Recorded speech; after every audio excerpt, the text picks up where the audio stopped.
Buenas. Buenas tardes, doctor. Buenas tardes, doc. Buenas tardes, doc.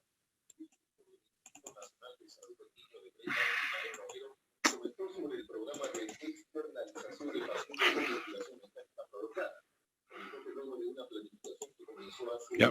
Vamos a comenzar la segunda clase de Medicina Física, Rehabilitación. A ver.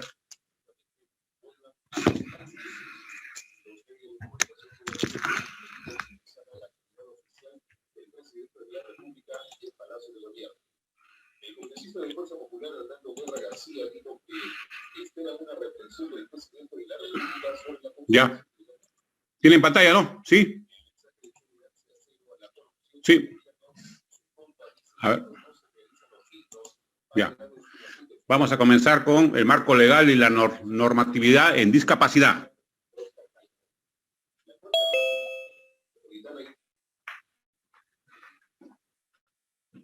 En esta clase vamos a comenzar vamos a hablar sobre los aspectos legales de la discapacidad y vamos a comenzar con el llenado del certificado de discapacidad también. Ya, a ver. El artículo 51 señala que esta Constitución es una norma legal que va a prevalecer sobre todas las normas, ¿no? Y en esta ley de leyes, como se dice, existe mucha importancia a las personas con deficiencia, discapacidad y minusvalía. Dentro de esta norma, generalmente, primero lo que existe es la resolución ministerial que va a avalar esto, la 013-2015, luego viene el decreto supremo 00-2014 del Ministerio de la Mujer y las poblaciones vulnerables. Luego viene la ley de las personas con discapacidad, que es la 29973. ¿No? Y sobre esto, la ley de leyes, ¿no? La Constitución de la República, ¿no? Esto dice, ¿no? En el artículo 7, todos tienen derecho a la protección de su salud, del medio familiar y de la comunidad. La persona incapacitada para velar por sí mismo a causa de una deficiencia física o mental. Tiene un derecho a respecto de su dignidad y a un régimen legal de protección, ¿no? Atención y readaptación y seguridad. Sobre esto se va a valer la ley 29973, ¿no? De la persona con discapacidad. Esta ley, como dice, es la ley general de la persona con discapacidad, que es como finalidad establecer el marco legal para la promoción, protección y una realización en condiciones de igualdad de los derechos de la persona con discapacidad, promoviendo su desarrollo e inclusión plena y efectiva en la vida política, económica, social, cultural y tecnológica. Eso es lo que dicen los principios de esta ley, la 29973. Y en el capítulo 12, el artículo 76 y artículo 77, habla lo que se dice, la certificación de la persona con discapacidad, ¿no? Que debe ser acreditado, es otorgado por todos los hospitales del Ministerio de Salud, de Defensa y del Interior y de Salud, ¿no? En donde se tiene que hacer la evaluación, calificación y la certificación. Estos certificados son gratuitos generalmente. Ahora, en el artículo 59 de esta ley, la 29973, cuando la persona se le diagnostica una discapacidad severa, que nosotros vamos a saber ahora, está tributario a una pensión no contributiva. Y generalmente se debe asociar al SIFO, ¿no? Al sistema de focalización de los hogares. Entonces, estas personas están sujetas cuando es una discapacidad severa, cuando se va a diagnosticar una discapacidad de este tipo, como he dicho, a una pensión no contributiva. Y es por eso la importancia de esta ley. Y en las disposiciones complementarias, que dice, para que sea una persona con discapacidad, debe ser un grado por encima o mayor a 33%, lo cual va a cortar en su certificado de discapacidad. Y esto se va a estar en relación a la magnitud de la deficiencia física, como hemos dicho, mental o sensorial de la persona. Esto es lo que dice la ley 29.973. Luego viene el decreto supremo, ¿no?, de esta ley, ¿no?, que es el reglamento de esta ley, el 002-2014, que es lo que va a reglamentar esta ley, ¿no?, con la presencia del CONADIS, ¿no?, de la Comisión Nacional de Personas con Discapacidad, ¿no? El decreto supremo va a reglamentar la ley. De esto dice que, como hemos dicho, están sujetos a una pensión no contributiva las personas que tienen una discapacidad severa.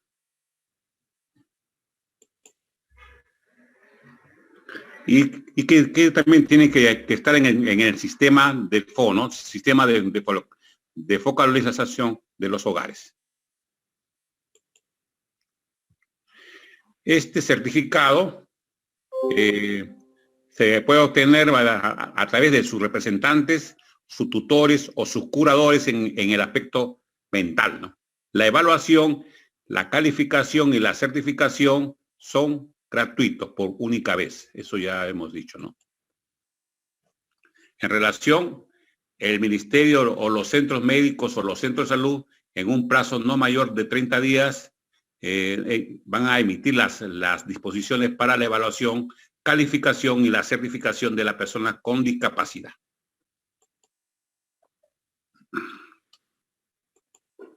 Aquí, por ejemplo, tenemos la autoridad sanitaria, ¿no?, que es el MINSA en este caso, y generalmente va a regular esta norma, ¿no? Es el ente rector y como autoridad sanitaria va a regular esta emisión de los certificados de discapacidad en las personas que lo van a meritar. Y el MINSA va a emitir esta resolución que va a ser una norma técnica de salud para la evaluación, calificación y certificación de la persona con discapacidad. Discapacidad, hemos dicho, la persona que primero tiene una deficiencia orgánica. Discapacidad sería lo funcional y la minusvalía sería lo social, ¿no? Entonces, lo principal, lo que se va a valer este certificado, la emisión de estos certificados, es, como le digo, es a través de que tiene que cumplirse la norma, ¿no? Vamos a comenzar la siguiente presentación, un ratito.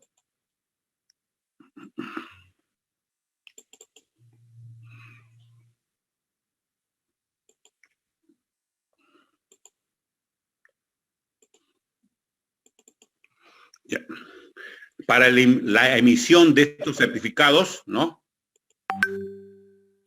Para la emisión de estos certificados, tiene que hacerse una adecuada evaluación, ¿no? Estos certificados, como ya nosotros hemos estado viendo, de acuerdo a la ley 29.973, van a dar lugar a veces adecuadamente a una pensión no contributiva. Para eso se debe hacer una evaluación fisioterapéutica, ¿no?, a todos los pacientes que a veces se va a requerir, y generalmente es mucho más importante en esta persona con discapacidad. Cuando ya nosotros vamos a dar importancia, por ejemplo, las personas que van a emitir. A veces cuando se puede emitir un certificado vamos a ver las áreas de discapacidad que vamos a evaluar más adelante, ¿no? Vamos a evaluar las áreas, ¿no? Que en relación a la locomoción, a la disposición, a la destreza, a la situación, a la conducta y al cuidado personal y a la comunicación. Son siete apartados que vamos a ir desmenuzando para la emisión de estos certificados, ¿no? Primero para comenzar la parte clínica, cómo se va a evaluar una evaluación fisioterapéutica en cualquier paciente, y luego ya más adelante vamos a ver cómo se va a llenar un certificado y los parámetros que se van a hacer. Vamos a ver, esto va a ser pregunta de examen generalmente, porque esto es la primera prueba, la primera práctica, y que realmente también vamos a tomar en el examen parcial y en el examen final. Aquí. La evaluación fisioterapéutica, ese conjunto de procedimientos y técnicas de evaluación que realiza el tecnólogo o el médico, ¿no? Generalmente con la finalidad de establecer la condición osteoarticular, neuromuscular y funcional del paciente que requiere un tratamiento fisiátrico, ¿no? Esto se va a realizar antes y después de la aplicación del tratamiento fisiátrico. El diagnóstico, los resultados de la evaluación nos permite conocer la condición real del paciente en lo que se refiere a los niveles de dolor, postura, por ejemplo, en el paso osteomuscular, condición articular, muscular, sensibilidad, función y establecer la programación de tratamiento adecuado. Descubrir la mejoría de la evaluación del tratamiento y conocer la condición real del paciente al final del tratamiento. Los tipos de evaluación son, primero, evaluación subjetiva, ¿no? Indagación del momento o aparición de la causa probable en relación al compromiso de los pacientes en el tratamiento y la medida. Por ejemplo, el dolor, ¿no? El principal síntoma, por ejemplo, para un tratamiento fisioterapéutico, se tiene que ver, por ejemplo, cuándo aparece, dónde se localiza, la irradiación, el carácter, si alivia o no alivia, etc. Ya eso es del aspecto semiológico que ustedes han llevado ya en el séptimo ciclo, ¿no? El aspecto semiológico del dolor. Luego se hace una evaluación analítica, ¿no? Se va a estudiar las diferentes estructuras del aparato locomotor en forma aislada o agrupada, teniendo en cuenta sus interrelaciones con el tejido cutáneo y subcutáneo, ¿no? Articulaciones, musculoesquelética, etcétera. Para esto se va a utilizar métodos visuales, manuales e instrumentales. Se hace, por ejemplo, para un examen fisioterapéutico, como digo, un examen muscular, de la postura, por ejemplo, articular, los rangos articulares. La postura, por ejemplo, se le puede hacer, vamos a ir viendo, la medición del perímetro afectado y del miembro sano. Eso es importante también. Se hace una evaluación funcional también, para ver la valoración de las dificultades, ¿no? De las dificultades en los actos de la vida diaria y profesional, lo que se llama una evaluación funcional ocupacional, ¿no? Estudia el comportamiento de cada individuo frente a una situación dada. Por ejemplo, si nosotros tenemos un paciente que, por ejemplo, tiene una fractura, ha tenido una fractura de muñeca, por ejemplo, ¿no? Este paciente, por ejemplo,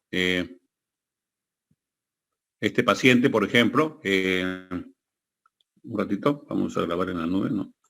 Recording in progress. Por ejemplo, si ha tenido una fractura de muñeca, por ejemplo, se hace una evaluación funcional, por ejemplo, con actividades de la vida diaria. Si la persona, por ejemplo, puede ¿no? Tomar la cuchara, tomar un instrumento, etcétera, ¿no? Una herramienta, etcétera. Esa es una evaluación funcional del paciente que ha tenido alguna molestia, ¿no?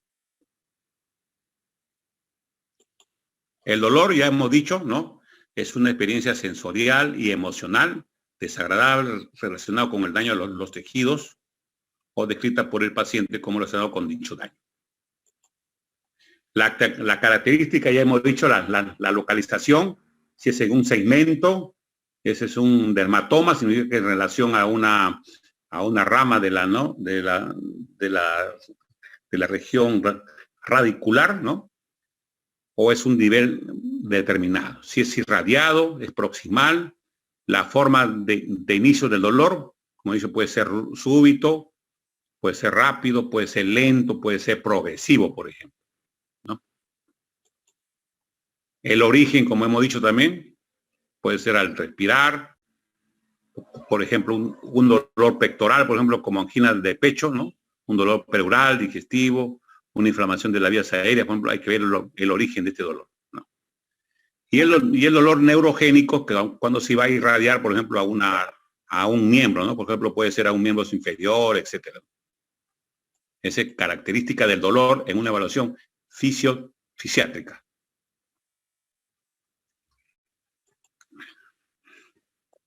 Ya nos vamos a admitir, ya son... Ya. El dolor puede ser difuso, constante, puede ser no muy localizado, ¿no? Dependiendo de la severidad de los síntomas, ¿no? Y además también se puede acompañar de adormecimiento, paresia, palidez, ausencia de pulso, etcétera. Entonces nos estaría indicando que sea un dolor vascular, por ejemplo. Por ejemplo, las cefaleas vasculares, la cefalea migrañosa, por ejemplo. Eso es un dolor que es de esta característica. En relación, también hay una escala numérica del dolor, ¿no? Cuando hay nada de dolor y cuando el dolor es, como dice, intolerable, ¿no? El décimo. Es una escala, ¿no?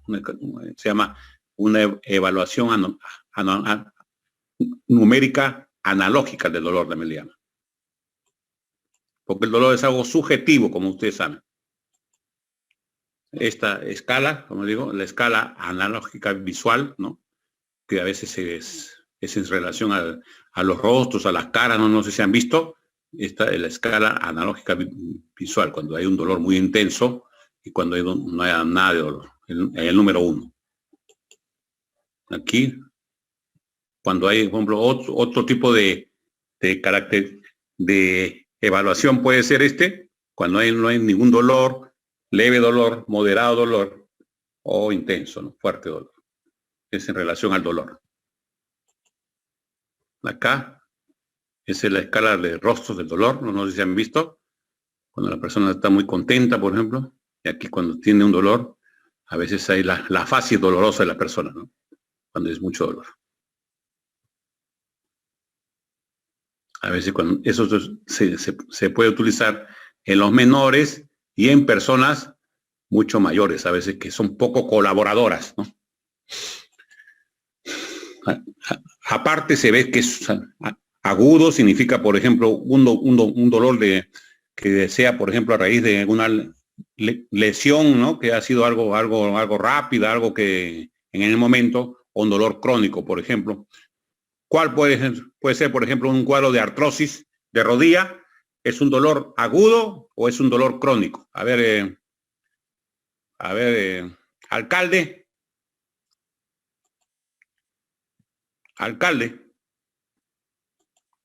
Una lesión de rodilla, por ejemplo, una artrosis de rodilla, ¿es un dolor agudo o es un dolor crónico? ¿Ah? ¿Qué tipo de dolor? Ya, claro, es un dolor de larga data, ¿no? Crónico. Claro, el tratamiento sería de otra manera, ¿no? La frecuencia, si es continuo, periódico, ocasional, por ejemplo, intermitente, recurrente, transitorio. Por ejemplo, si la persona, por ejemplo, si está caminando mucho, si es una persona, ¿no? A veces que, claro, a veces, por ejemplo, el dolor neurológico sería intermitente, ¿no? Pero un dolor osteomuscular sería, por ejemplo, continuo y recurrente, por ejemplo, cuando la persona está caminando o está desarrollando alguna actividad sería de este tipo, ¿no? Entonces, cada característica del dolor, cuando se hace la evaluación y no va a dar un diagnóstico presuntivo, ¿no? Las parestesias también, sensaciones anormales de hormigueo que se va a asociar a la deficiencia neurológica, vasculares. Puede ser, por ejemplo, por un cuadro de una radiculopatía, por ejemplo, cuando hay un bloqueo a nivel de la raquis, de la columna lumbar, por ejemplo, va a generar esto, ¿no? Hormigueo de los miembros inferiores, por ejemplo, ¿no? Anestesia también puede ser cuando hay ausencia de sensibilidad. Y analgesia cuando a veces hay un estímulo muy intenso, ¿no? Hay hiperalgesia también, hay un aumento del estímulo doloroso. Puede ser, por ejemplo, un dolor del nervio trigémino, por ejemplo, esto se presenta, ¿no? La característica de una hiperalgesia, ¿no? Alodinia, que es a la experiencia de dolor que se presenta por estímulos a veces dolorosos, calor, frío, por ejemplo. Puede ser un paciente con fenómenos de Raynaud, por ejemplo, que trabaja en frío, por ejemplo, se le puede presentar esto, ¿no?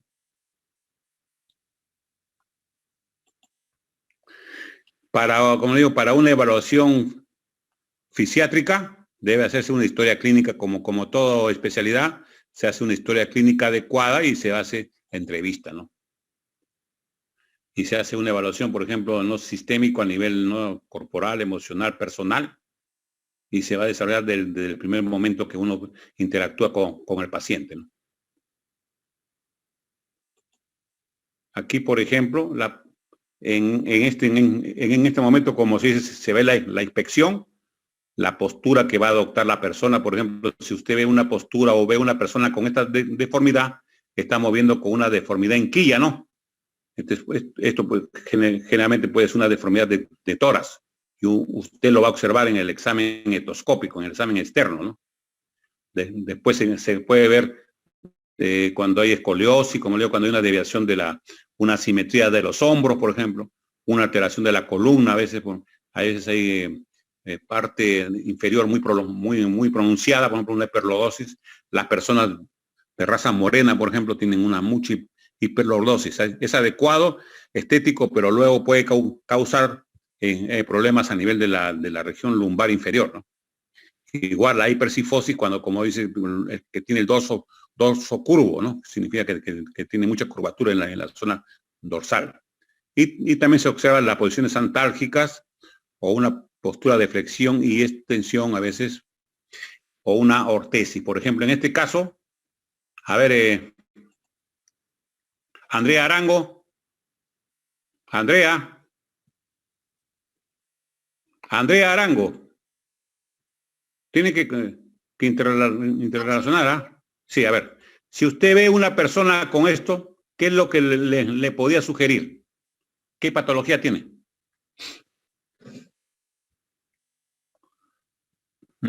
Esto es una presión cervical.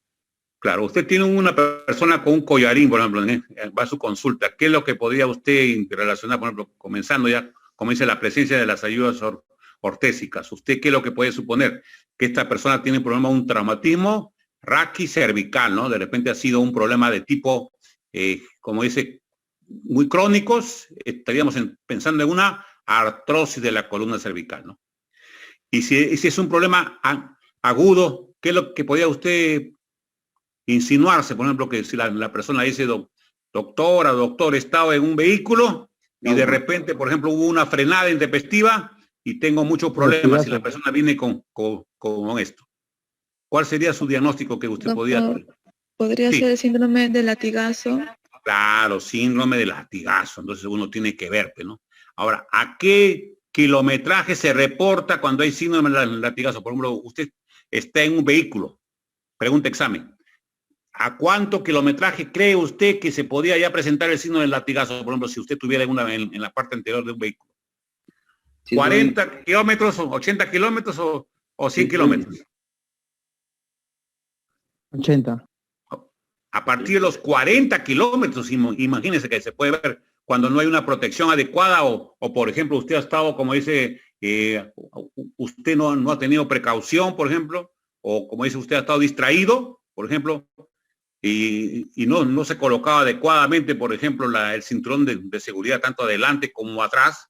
Puede haber un mecanismo de aceleración y de desaceleración de la columna cervical, y eso puede traer problemas, ¿no?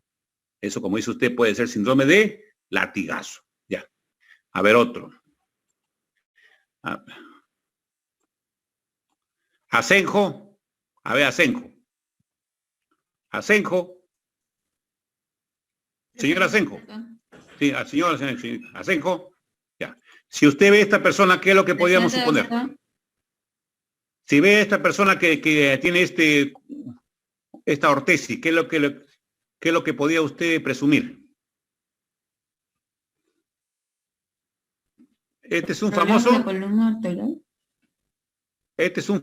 corrector de postura, ¿no?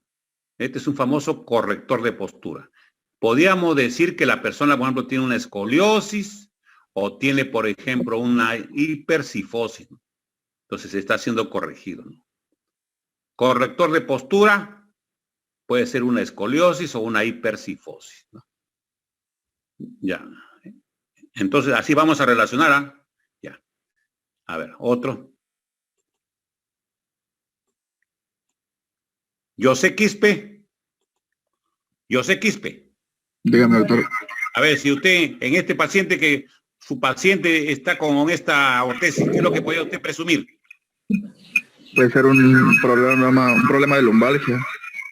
Claro, puede ser una lumbalgia, por ejemplo, puede ser que este paciente esté ya con un tratamiento de lumbalgia, ¿no? Ya algo crónico, aunque, por ejemplo, esto generalmente debe ser indicado un corset, por ejemplo, con barras posteriores, ¿no?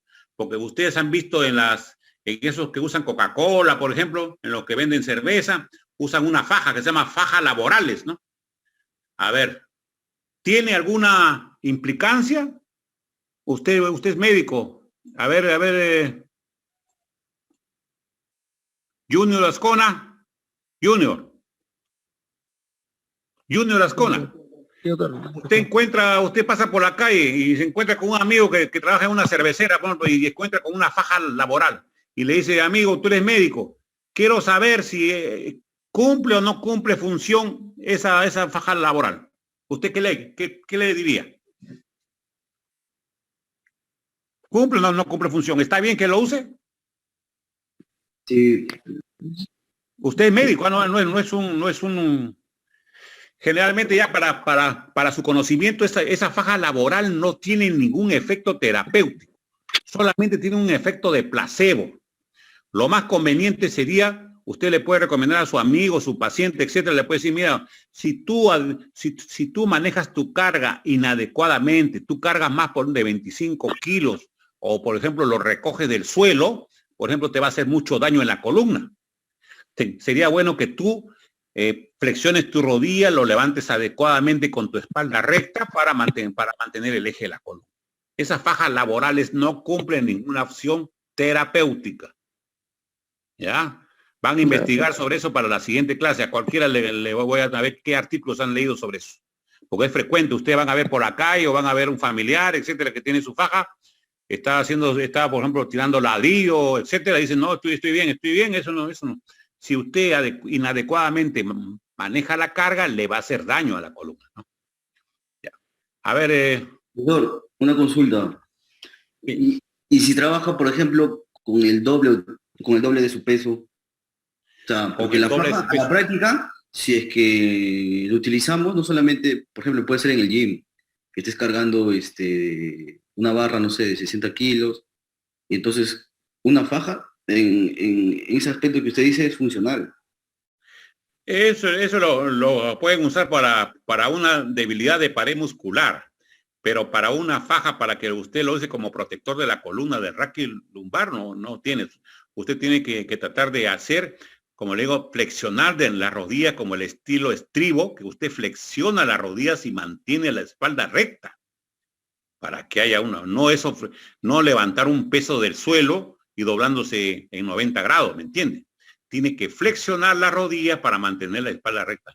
Porque a nivel del centro de gravedad L5, L4, se va a producir de 12 veces la carga, por ejemplo, a nivel de esa localización L4, L5. Por ejemplo, si usted cargara un saco de cemento que pesa 40 kilos, imagínese, a ese nivel de la columna usted está levantando, por ejemplo, cerca de 400 kilos está su columna, ¿me entiendes? Se va a reproducir por 8 a 10 veces. Eso es lo que dice, eso es lo que está la persona que nos va a exponer sobre ergonomía, nos va a hablar sobre la manipulación de cargas, cómo es la manipulación de cargas adecuada. Ese es un segmento de de la medicina laboral y medicina fisiátrica y del, como le digo, de la medicina ocupacional, la ergonomía, el manejo de cargas, ¿me entiendes? Doc, yo he estado viendo ahora, bueno, están los Juegos Olímpicos, ¿no? De Tokio 2020. Claro. Entonces, el levantamiento de pesas en esa disciplina, entonces a ese nivel... Pero ellos levantan, por ejemplo, una vez cada cierto tiempo, pero por ejemplo, esos que manejan cerveza, pues están todo el día, todos los días venden su cerveza. Despachan todos los días su cerveza, no están en competencia, pues, ¿no? ¿Me entiendes? Para eso sí puede ser, por ejemplo, manteniendo la espalda recta, sobre todo. ¿Entiende? Manteniendo la espalda recta.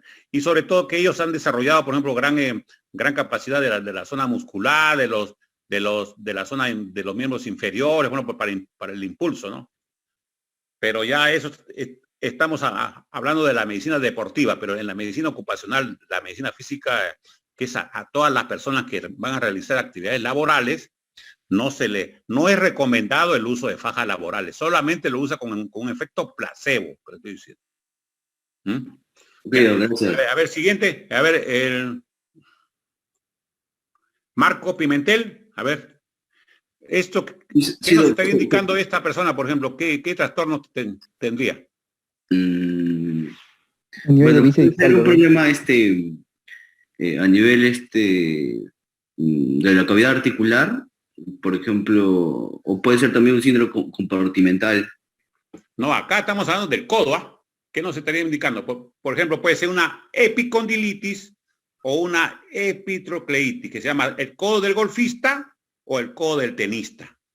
Eso nos estaría indicando. O también, como dice usted, puede haber sido también que ha tenido una fractura de la cúpula del radio, que ya el paciente ya pasó el episodio agudo y se está ayudando con esto, ¿no? Podría ser lupus también, doctor, que afecta a las articulaciones. No, acá estamos hablando de codo, ¿ah? Solamente codo, articulaciones en general, porque puede ser la articulación. La articulación, pero estamos hablando el lupus es una enfermedad, más estamos hablando acá de un problema, por ejemplo, ocupacional, o un traumatismo que ha tenido en el codo, como le digo, puede ser una fractura de olecrano o una fractura de cúpula de radio, ¿no? Ya, a ver, otro colaborador, otro alumno, a ver. Una fisura puede ser, doctor. Claro, también. ¿Qué ha pasado una fisura? Miguel Oré. Vamos pensando, a ver. Miguel Oré. Pues, Miguel, a ver. Sí, doctor, sí, doctor. A ver, esta persona que está con esto, ¿qué es lo que usted podía decir que tiene la persona, por ejemplo? Por ejemplo, que ha tenido una secuela de fractura de radio, ¿no? Ha tenido, por ejemplo, una tendinitis, ¿no? Cubital, ¿no? Puede ser también, o si no, también, por ejemplo, ha tenido un síndrome del túnel del carpo, ¿no?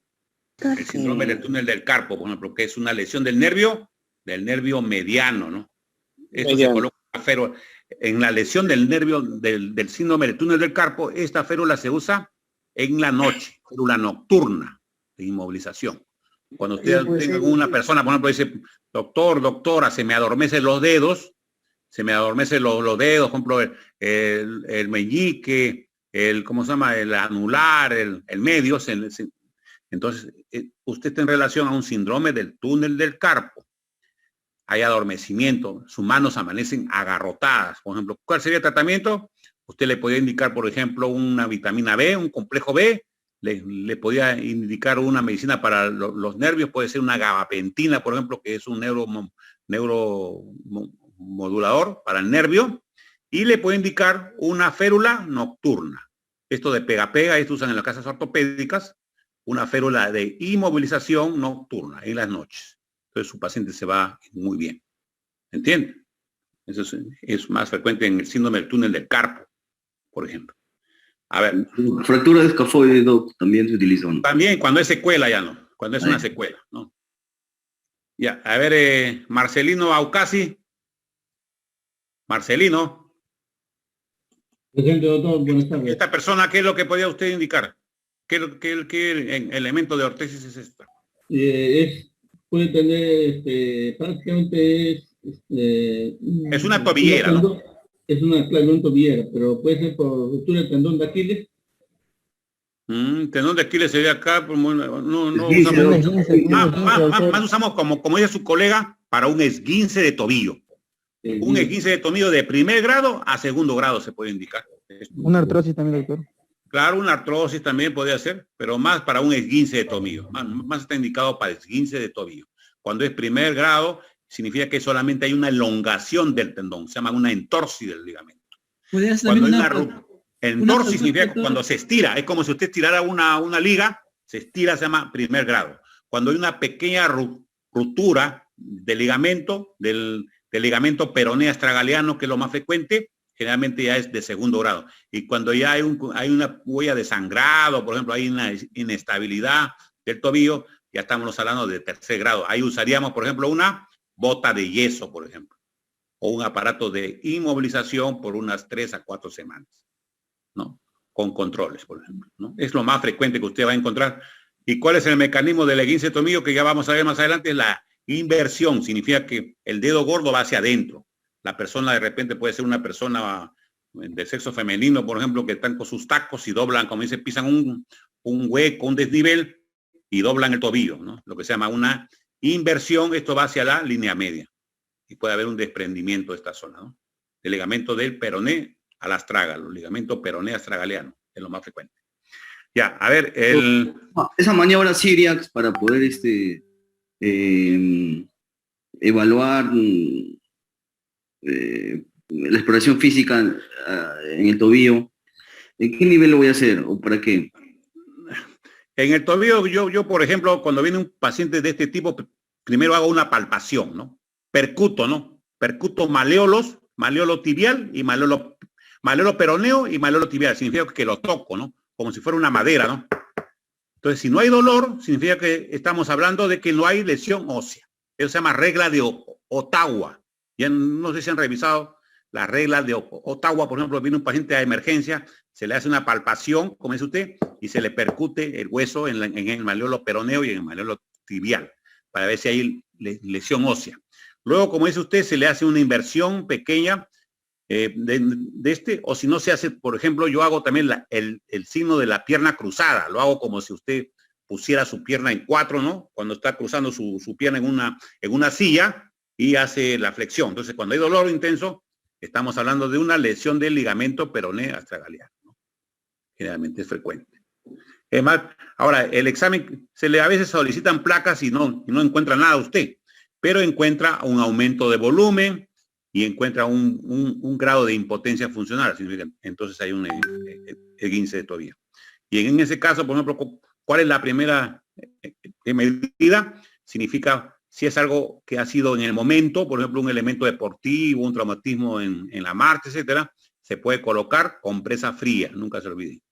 Nada de manipular con cremitas ni nada. Por ejemplo, si no estuviera nada en su casa, por ejemplo, saca, por ejemplo, un poco de carne helada, etcétera, con una toalla y colocarlo de 20 a 30 minutos, mañana y noche.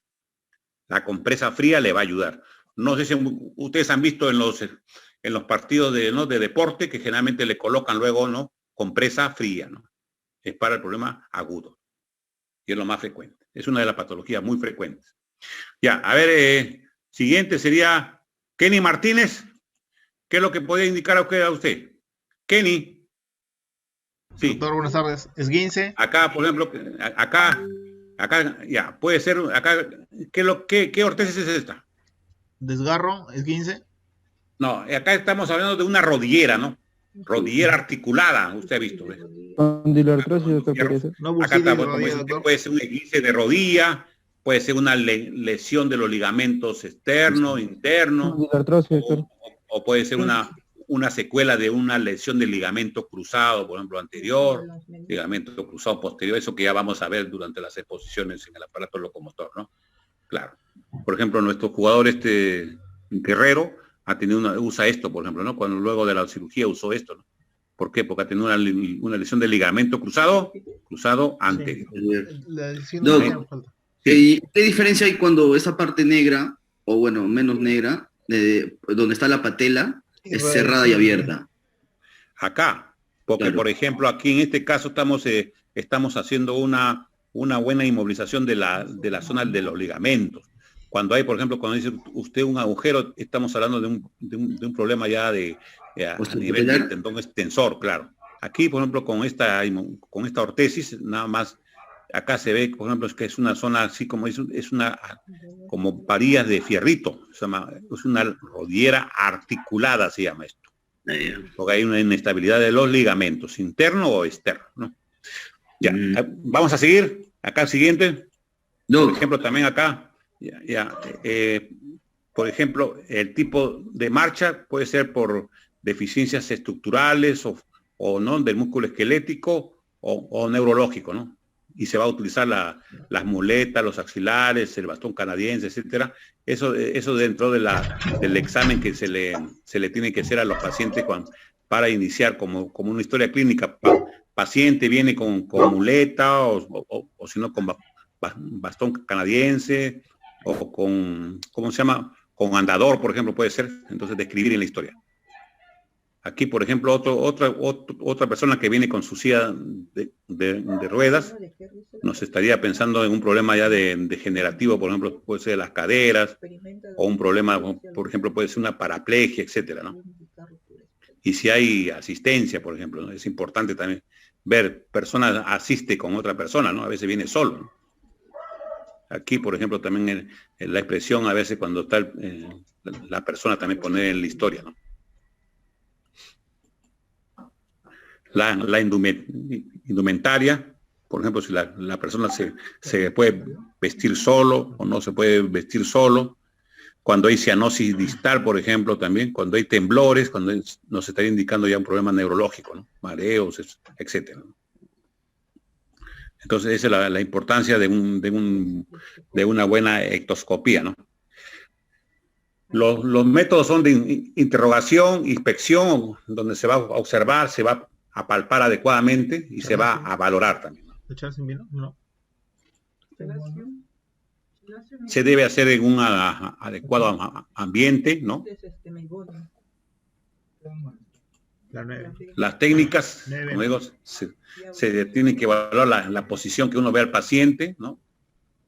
La técnica de palpación para cada segmento a evaluar, la técnica de apoyo desde el paciente cuando va a caminar, la técnica de cuando ya van a ser evaluados.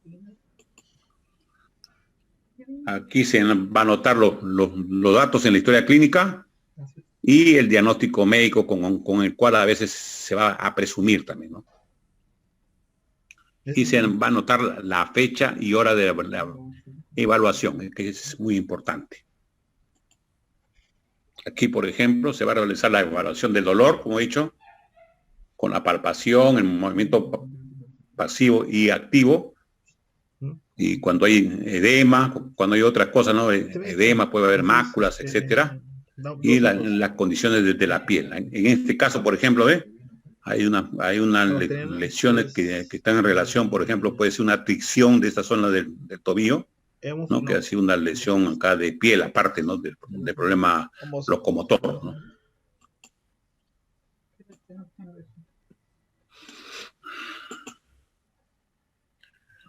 Ahora, en el aspecto ya cuando se hace una evaluación de otro tipo, también se hace, por ejemplo, con la postura del paciente, cuando hay desplazamiento funcional, cuando hay una limitación en el desplazamiento pasivo de cada una de las articulaciones. Cuando el movimiento también se evalúa, ¿no? De cada estructura a evaluar, ¿no? Aquí se pone ya, como digo, la historia clínica, ¿no? La actividad deportiva, por ejemplo, si es una actividad, por ejemplo, que ha venido la persona, por ejemplo, si es un deportista de fútbol americano, por ejemplo, puede ser de básquetbol, etcétera, entonces uno pone, ¿no? Y la discapacidad que uno ha visto al evaluar. Aquí ya se evalúa la información, ¿no? Un interrogatorio, ¿no? Desde cuándo está el problema, en qué circunstancias ha sucedido el accidente o la caída, también es importante para iniciar un tratamiento fisioterapéutico, ¿no? Y esto en relación a la zona, como le digo, a la localización, cuándo se presenta, cuándo no, la aparición, la localización, la intensidad, el carácter, etcétera, ¿no? Esto ya hemos visto en la parte de dolor, ¿no? ¿Qué actividades va a realizar en su casa? Que necesita, esto es muy importante, necesita ayuda para desplazarse, para vestirse, si trabaja, no trabaja, ¿no? En relación a esto, ¿no? Esto vamos a ver ya en el momento de, ahorita vamos a ver más adelante en el momento de la evaluación sobre las discapacidades, ¿no? Por ejemplo, para llenado de certificado de discapacidad. Aquí, por ejemplo, se ve la postura, ¿no? Evaluación física postural, ¿no? Aquí, por ejemplo, se hace la persona que con la mínima ropa posible, se le hacen short, por ejemplo, o si no, por ejemplo, en un buzo, ¿no? Y que la persona, por ejemplo, se coloque contra la pared, ¿no? Para ver si hay una simetría de los hombros, si hay un hombro más bajo que otro. Esto estaríamos indicando en relación, puede ser una escoliosis, ¿no? Y le ponemos de costado también para ver si hay un aumento de la curvatura dorsal o un aumento de la curvatura lumbar, que es importante, ¿no? Aquí se coloca, como he dicho, en posición de pie, como le dice, para ver también los pies separados también, ¿no? Y se detecta esta postura, ¿no? Por ejemplo, en este caso, ¿no? Que pase por aquí, por ejemplo, adecuado. A veces se encuentra un aumento de esa curvatura, que nos está indicando una hipercifosis, como dice ahí, un aumento de la, como dicen, de la mochila, le llaman, o si no, de aumento de esto, ¿no? De la zona pues una jiba, ¿no? Un aumento de la jiba. Ahora, otro, cuando usted ve presencia, por ejemplo, cuando hay esta zona de raquis lumbar muy pronunciado hacia arriba, estaríamos hablando de una hiperlordosis, que es también frecuente, ¿no? El examen clínico, usted haciendo composición parado, nomás se le pone y ya se ve si hay una hipercifosis, ¿no? Dorsal, o una hiperlordosis lumbar. Que generalmente, ahora, esta hiperlordosis lumbar generalmente se puede asociar a un problema de un problema de tipo de raquis lumbar. Puede haber una espondilolistesis, o si no puede haber una dixitis a veces cuando hay un problema acá a este nivel, ¿no? Que es muy frecuente. Muy frecuentes son estas patologías. Ustedes van a ver durante su actividad asistencial. Muy frecuente cuando tengan doctora, tengo mucho dolor, por ejemplo. Ahora, otro de los mecanismos puede ser, por ejemplo, la persona trabaja mucho tiempo parada o sentada, ¿no? Cuando trabaja mucho tiempo parada, por ejemplo, se le dice a la persona que haga intervalos, ¿no? Cada 2 a 3 horas, por ejemplo, poner un banquito en esta posición para levantar una pierna y tratar de que esta curvatura trate de regresionar un poquito. Se le pone, por ejemplo, un banquito en el lado derecho a las 2 o 3 horas y luego pasa al lado izquierdo. Por ejemplo, si la persona trabaja en un mostrador, ¿no? Es una posición de descanso de la columna lumbar. Por ejemplo, los choferes. Si usted tiene un paciente chofer o un paciente que está todo el día en la computadora, estas personas que trabajan con computadora, ¿qué es lo que usted cree que me podía recomendarse? A ver, vayan pensando. Sarabia, a ver, Sarabia. ¿Choferes que trabajan en computadora? Sarabia, Crack Sarabia. Crack Sarabia, está acá en clase. Sarabia. Señora, Sarabia. Tiene que colaborar con su clase para que tenga más conocimiento. Jonathan Galván. Sí, doctor, dígame. Jonathan. Dígame, doctor. A ver, usted tiene una persona, por ejemplo, que está, por ejemplo, trabaja, por ejemplo, tiene un paciente, un familiar que dice, yo trabajo, por ejemplo, en transportes SIVA. Okay. Y está todo el día sentado. ¿Qué le recomendaría a usted? Por ejemplo, yo voy de Lima a Chiclayo, le dice. Por ejemplo, doctora, yo voy de Lima a Chiclayo, por ejemplo, y todo el día estoy sentado. ¿Qué le recomendaría a usted, por ejemplo?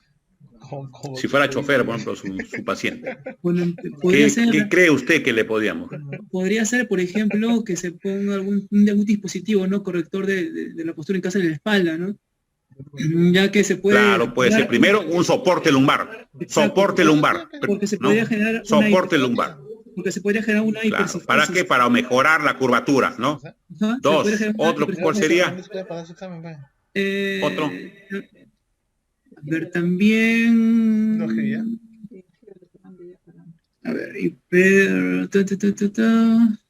El soporte lumbar está muy bien. Usted le dice que en su silla, no sé si han visto en las casas ortopédicas, como una almohada media en posición así, ¿no? Media redondita, que se llama soporte lumbar. En las personas que trabajan con mucha computadora, por ejemplo, trabajan todo el día ahora con esto de la vía Zoom, etcétera, muchas personas trabajan en su casa, ¿no? Entonces usted le dice, no, ya úsate tu soporte lumbar. Otro podría ser, por ejemplo, que hagan las famosas... Podría ser una escuela. Puede haber una escuela. A ver, vamos a ver, para la siguiente clase van a leer y cualquiera le voy a decir, hagan las famosas gimnasia de las pausas activas, no se olviden. Gimnasia de las pausas activas. Eso se recomienda luego de 2 a 3 horas de que la persona permanezca en la misma posición, hacer, por ejemplo, pararse un ratito y hacer unos pequeños estiramientos. Unos momentos, puede ser de 2 a 5 minutos. ¿Ya? ¿Para qué? Porque usted sabe que tanto tiempo estar sentado hay un aplastamiento de los cuerpos vertebrales. Se va a deshidratar estos cuerpos vertebrales. Luego de un tiempo la persona como puede aumentar puede aumentar el perímetro abdominal y luego dice, doctora, tengo mucho dolor. Claro, pero si usted está sentado todo el día no se para. Tiene que pararse cada 2 o 3 horas. ¿Para qué? Para que hagan el famoso ejercicio de las pausas activas. Ustedes son médicos, van a ser médicos y tienen que saber qué es una pausa activa. Para la siguiente clase cualquiera le puedo tomar pausa activa con nota. Ya. Gimnasia de las pausas activas. En cualquier página usted va a ver cuáles son las pausas, cuáles son las indicaciones y la importancia, ¿no? Y para qué se va a utilizar, ¿no? Porque a veces todos los pacientes usted no le va a estar indicando diclofenaco, ibuprofeno, meloxicam. ¿Por qué? Porque la persona a veces le cambia el dolor, pero luego viene la semana o que se dice, doctora, tengo muchos problemas, tengo por ejemplo mucha acidez en el estómago, me quema el estómago. ¿Por qué? ¿Por qué le quema el estómago? A ver,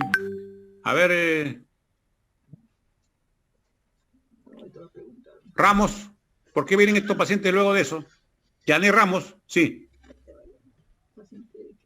Yané. ¿Sí? Yané Ramos. ¿Va a colaborar? Sí. Yané Ramos está en clase. Estrés también implica. Señorita. Todos son correctos. Ay. Todos son correctos. Yané Castro. A ver, ¿Qué? otro. Es que son AINES, doctor, el diclofenaco. Ya, claro. Y que A ver, provocan Yané Castro. Castro. Sí. Sí, doctor, bueno. Sí, señor. A ver, señorita. Sí, doctor, buenas tardes. A ver, usted, por ejemplo, tiene un paciente que trabaja, por ejemplo, como dice su colega, su compañero, por ejemplo, trabaja sentado, ¿no? Mucho tiempo, por ejemplo, en un transporte interprovincial. Y usted le indica, por ejemplo, muchos antiinflamatorios. ¿Qué problema luego me puede entender? Problema de reflujo, doctor, por la posición. Ya, reflujo. Otro. Sí. Generalmente puede tener toda la mayoría de antiinflamatorios no esteroideos. Para su conocimiento, ustedes han hecho su curso de farmacología ya. Generalmente son gastrolesivos, ¿no? Pueden producir gastritis, ¿no? Gastritis. Por eso es más indicado hacerle, como digo, sus recomendaciones, como dijo su colega, ponerle su almohadita, su soporte lumbar y la gimnasia, las pausas activas que ustedes van a investigar para la siguiente clase. Ya, como dice, en una visión lateral del cuerpo, el punto de referencia se localiza por delante del malleolo externo y va a representar el punto de base del plano medio, por delante del malleolo externo y por los cuerpos vertebrales, como hemos visto aquí, ¿no? Aquí pasan por los cuerpos vertebrales, los malleolos, etc., ¿no? Tiene que ser lo que es una postura adecuada, ¿no? En una visión posterior, pasa por todo el centro del cuerpo. Ambas partes deben ser simétricas, las escápulas deben estar horizontales, ¿no? Y los glúteos deben ser horizontales, ¿no? Por ejemplo, para acá, ¿no? Vemos acá las escápulas, ¿no? Los glúteos también deben ser acá. Por ejemplo, cuando usted ve un caso en los cuales, por ejemplo, hay una escápula más alta que la otra, podemos pensar en un cuadro de una inclinación lateral de la columna, un cuadro de escoliosis, ¿no?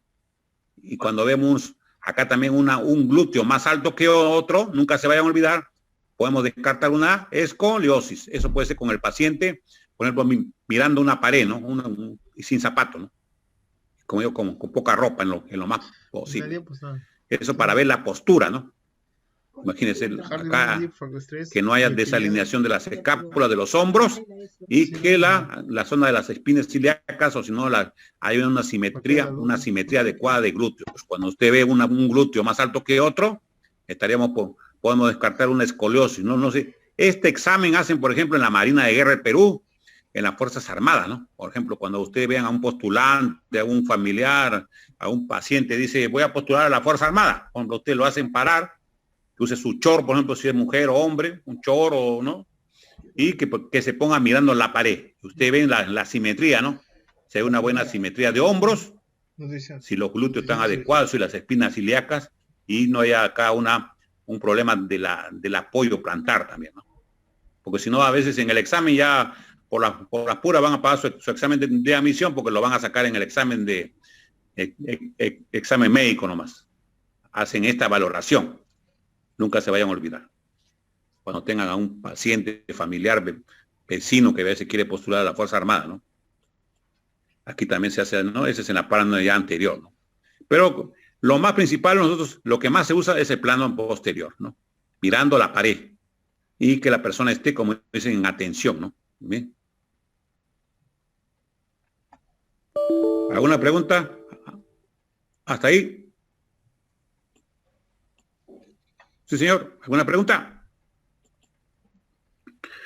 Doctor, disculpe, tengo una duda respecto al campo o las dimensiones que toca en este caso la medicina física y rehabilitación.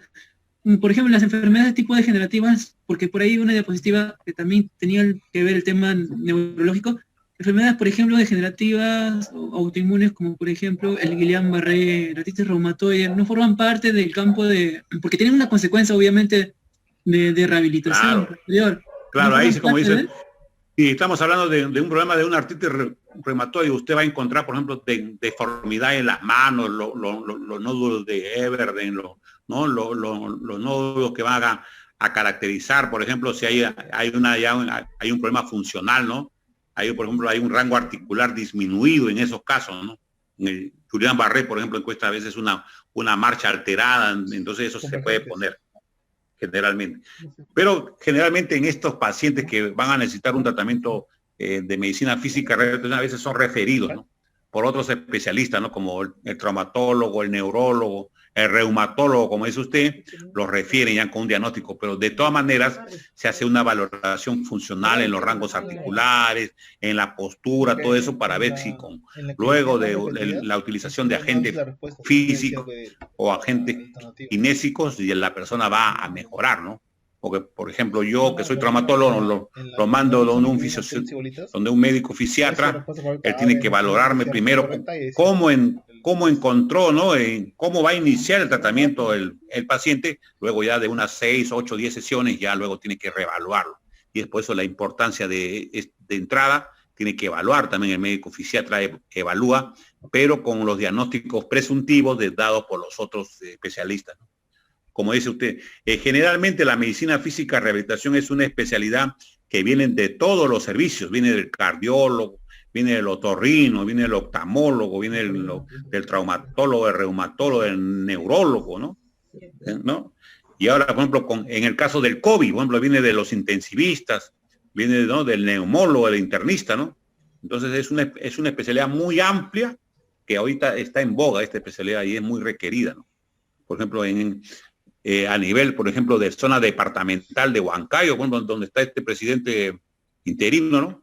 El Cerrón, creo que hay 2 o 3 especialistas nada más con una población tan grande como en Junín, por ejemplo. En Lima también hay pocos especialistas. Y en provincias, usted, por ejemplo, si algunos de ustedes hace esta especialidad, por ejemplo, van a ser muy requeridos, ¿no? Son especialidades que a veces antes no le daban mucho, como dice, mucho hincapié. Pero a raíz de que la población está, como dice, está aumentando la tasa de sobrevida, hay mucha patología por ave motivo, generalmente se necesita estos especialistas. Y se necesita médicos que tengan conocimientos, por lo menos, de medicina física, de rehabilitación, y cuál es, ¿no?, la importancia de ello. Ya. A ver, seguimos. Aquí, por ejemplo, ¿ves? Escoliosis, ¿no? Por ejemplo, hay una simetría, ¿no? ¿Sí o no, señor? A ver, ¿quién es? Rojas. Señor Rojas. ¿Harían Rojas? Señor, Sí, señorita. Sí, a ver, ¿qué es lo que encuentra usted?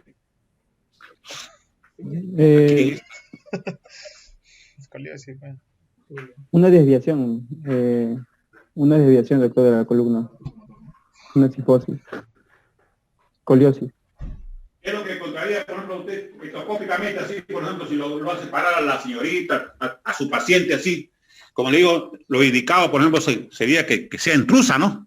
Pero a veces usted sabe que la paciente del sexo femenino son un poquito más reticentes, pero puede usted, siempre, nunca se olviden cuando son médicos hombres, traten siempre la colaboración de su personal auxiliar técnico de enfermería o enfermera.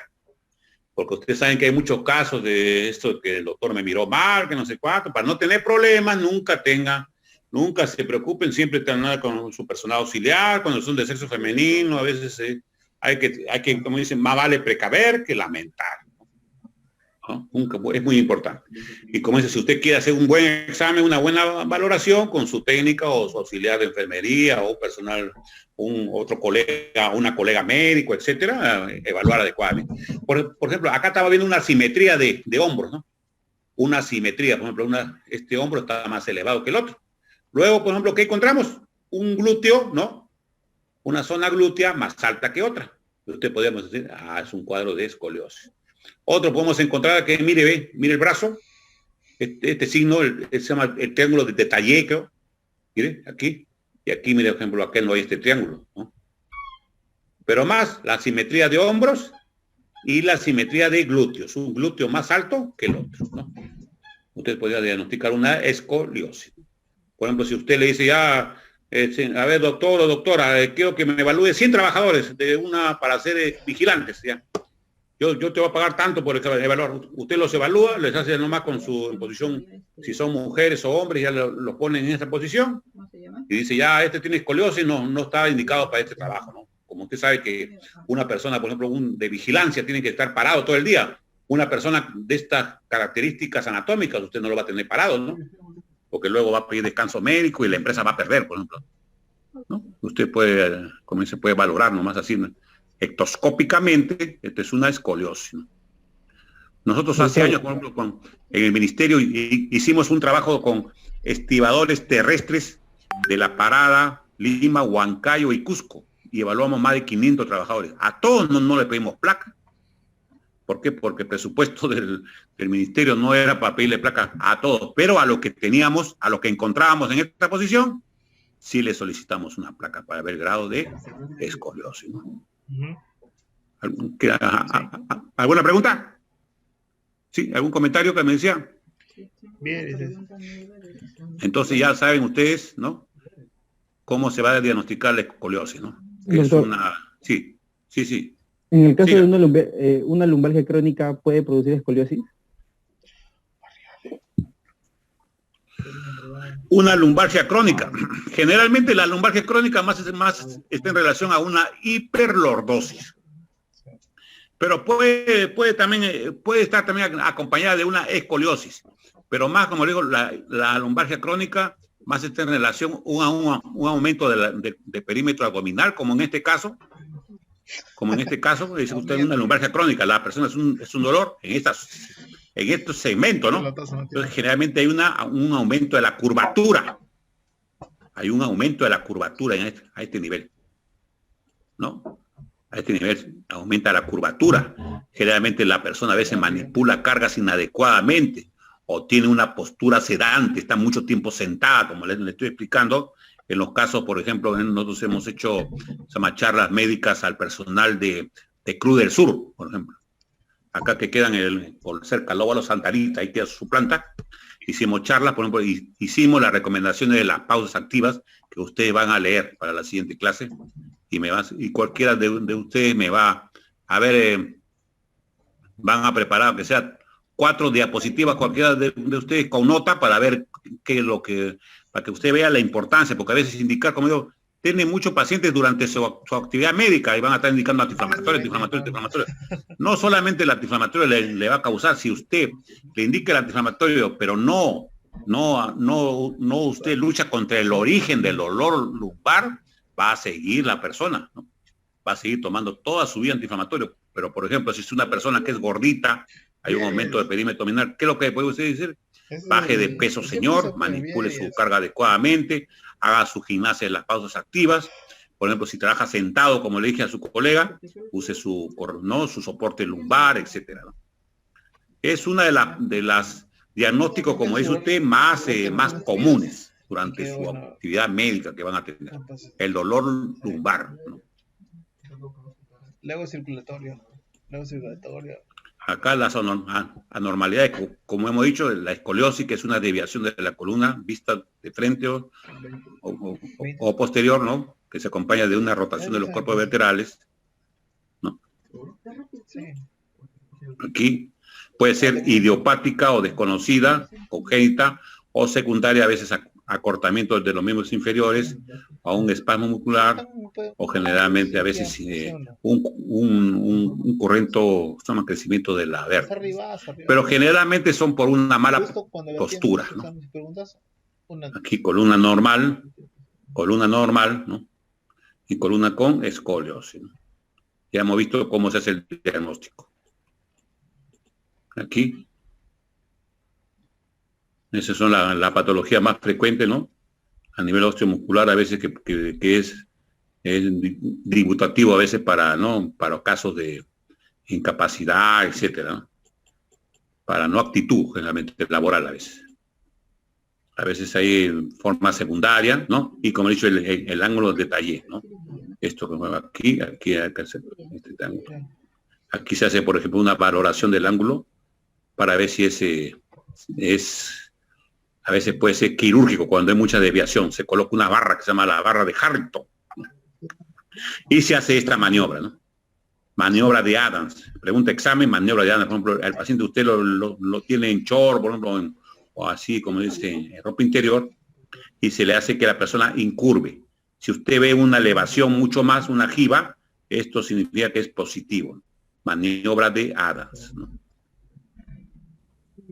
Y que cuelgue su brazo, ¿no? Es para escoliosis. Eso se puede hacer en el examen de tipo de inspección, ¿no? Escoliosis torácica, lumbar, etcétera. Y además está en relación a la escoliosis, ¿no? Aquí, como le dije yo, una cifosis, ¿no? Hipercifosis, lo que se dice aumento de la jiba, desviación de la columna, que ustedes van a ver, ¿no? Aquí hay una hiperlordosis, ¿no? Escoliosis, aquí en este caso. Aquí ausencia de la rotación, acá hay un aumento de la jiba, ¿no? Esto se pone como un libro, se puede poner algo, y hay una presencia de una jiba. Esto también es positivo de escoliosis, ¿no? Otro también, cuando hay una rectificación de la columna cervical, por ejemplo, se hace esta, se toma una placa, por ejemplo, que hay una contractura de la columna cervical. ¿Qué es lo que va a caracterizar, por ejemplo, con esto? Se caracteriza, por ejemplo, porque la persona a veces tiene mucho vértigo y tiene dolor, una contractura cuando hay rectificación de la columna cervical, ¿no? A veces hay vértigos y mareos. ¿Por qué? Porque por acá hay unos agujeros que tienen que ver con el paso de la arteria vertebral, y la arteria vertebral tiene que ver con la irrigación del laberinto membranoso, el sentido del equilibrio. Por eso cuando ustedes vean pacientes que tienen problemas cervicales y tienen mareos y vértigos, hay que descartar una rectificación de columna, una patología puede ser degenerativa de la columna cervical. Lo que se puede indicar, por ejemplo, se le indica un collarín semiblando o blando y luego un tratamiento de fisioterapia también para unas tracciones cervicales. Eso es lo que se puede indicar en este caso. Y la hipercifosis, como hemos dicho, es una desviación de la columna vertebral, ¿no?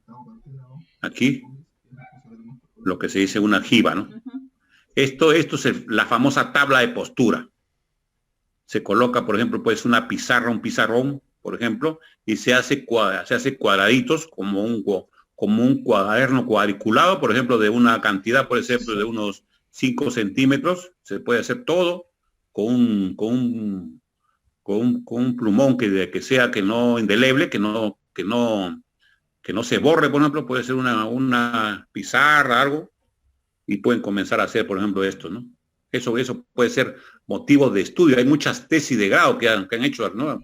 Por ejemplo, ahorita que hay falta de temas, ustedes pueden localizar, por ejemplo, 100 pacientes que hay, evaluación postural de 100 pacientes del colegio, por ejemplo, Marco Jara, por ejemplo, de 10 a 15 años ya. Ustedes agarran 100 niños o 100 jóvenes, hacen una evaluación y ya pueden hacer, ¿no? Se le encontró una simetría, etcétera, y ya puede ser una tesis de grado.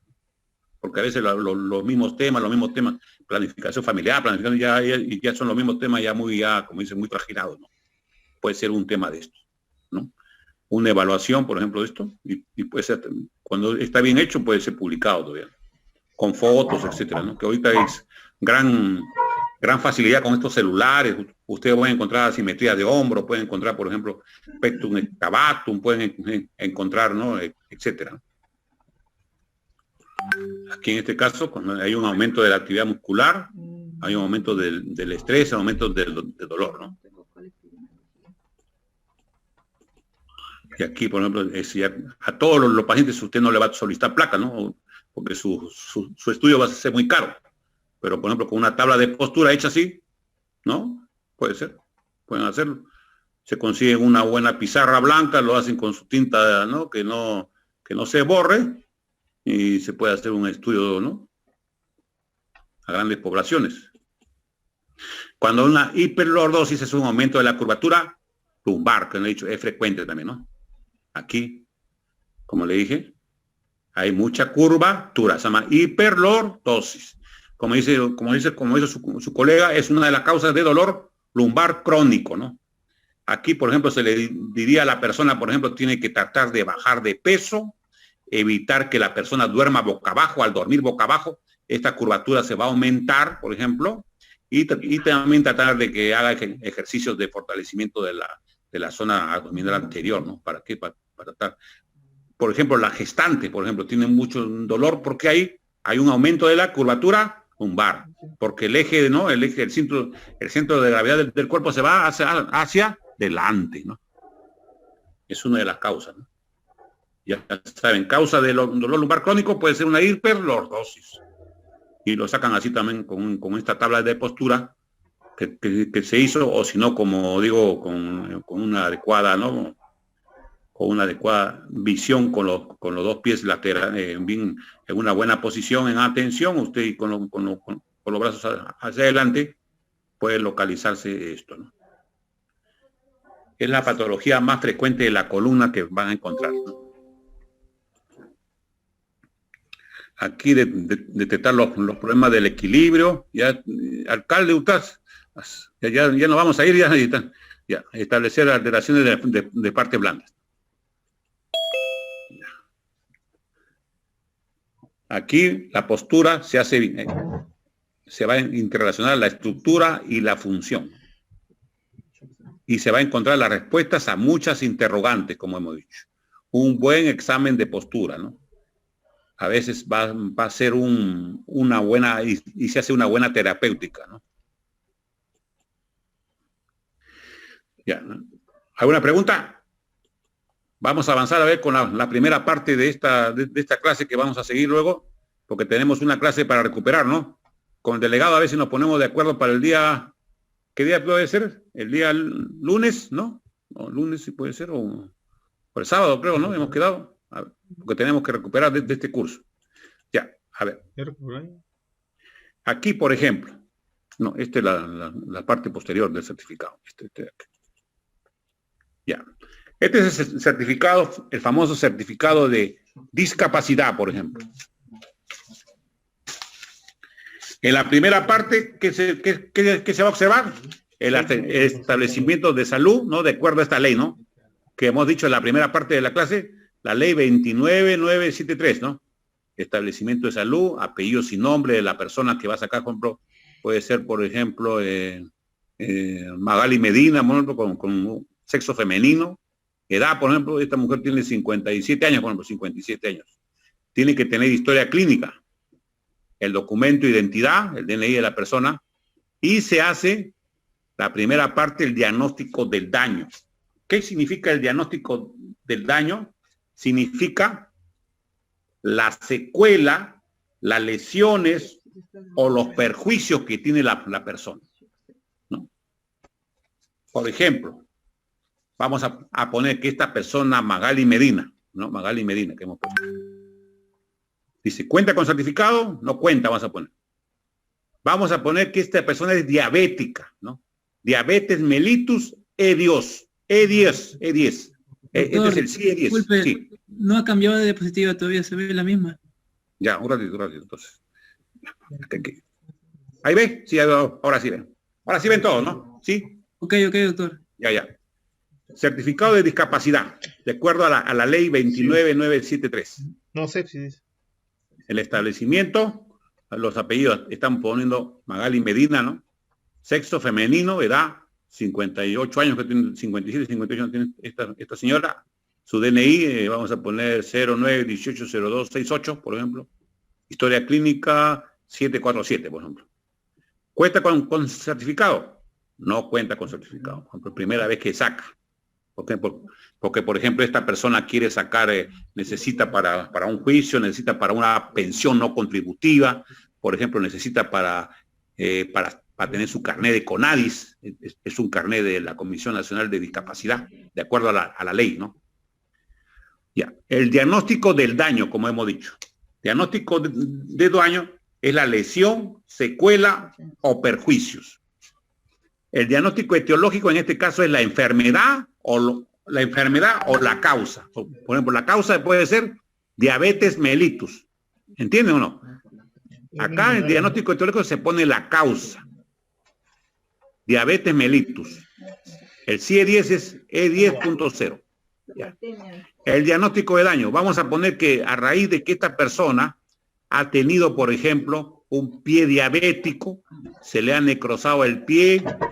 Ustedes han visto pacientes que a veces sus deditos están negros, se le ha hecho una amputación, por ejemplo.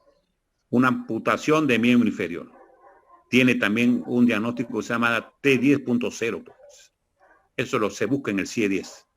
Entonces, nunca se vayan a olvidar. El diagnóstico etiológico es la causa, que es lo que ha originado la lesión, la secuela o el perjuicio. Entonces se va poniendo acá cada uno de estos. A ver cualquiera. A ver, vamos a ir llenando la primera parte para que vayan pensando. A ver, José Quispe. Yo sé. A ver, vamos a hacer el certificado de discapacidad de Andrea Bocelli. Por ejemplo, Andrea Bocelli. Ponemos Bocelli, Andrea, etc. Edad, que tenga 60 años, por ejemplo. Sexo, masculino. Historia clínica, le ponemos, por ejemplo, 750. Vayan apuntando, ¿eh? Porque eso luego van a hacer ustedes a la par. Yo le voy a mandar a hacer 5 certificados. Ya. Documento de identidad, le ponen ya cualquier documento, 15, 37, 85, 86. Ya le ponen. ¿Ha tenido certificado? No ha tenido certificado. Recién entra al Perú. Ha estado en Italia.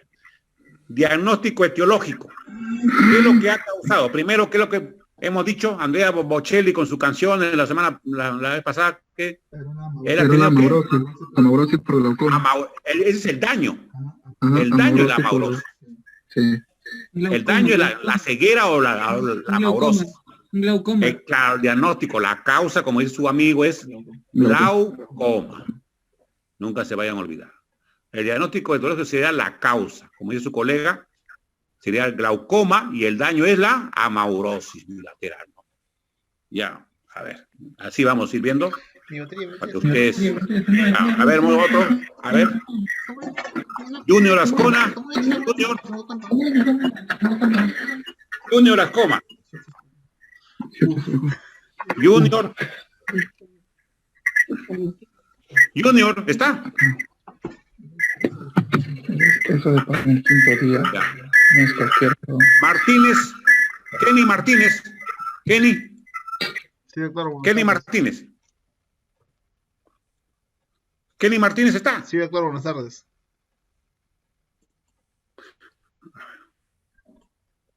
Ya, a ver, Kenny.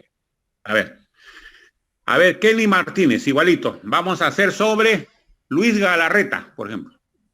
Galarreta Luis, sexo masculino, edad 55 años, número de historia 707. Y el DNI, por ejemplo, 085, 88, 86. Ya. ¿Cuenta con certificado o no cuenta? ¿Cuál sería el diagnóstico etiológico? Luis Galarreta sería congresista, ya sé cuál es el congresista, que era el primer vicepresidente de la candidata esta que siempre pierde. ¿Se llama? ¿Amputación de un miembro superior? Ya. No es amputación. Él tiene ausencia, el daño, la secuela o el perjuicio sería ausencia de miembros superiores. Me parece que él es accidente. ¿Cuál sería la causa? Accidente de tránsito fue... No ha sido accidente, tiene ambos brazos. Él ha nacido ahí, él ha nacido así. Él tiene una amelia de miembros superiores, así sea. Amelia de miembros superiores. Ha sido por un desarrollo embrionario. Ya ustedes han hecho su curso de embriología. Se supone que no había un desarrollo del botón, ¿no? Del botón de los miembros superiores. Entonces había una amelia.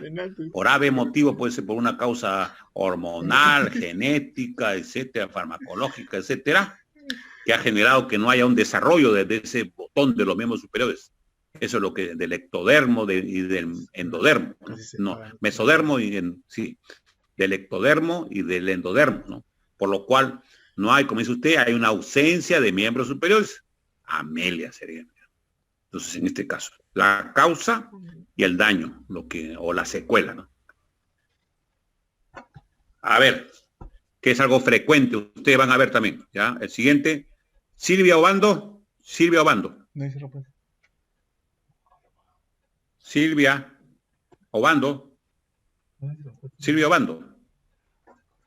Señorita Silvia, tienen que ustedes colaborar con su clase si quieren aprender, pues, ¿no? Lisbeth Zulca. Lisbeth.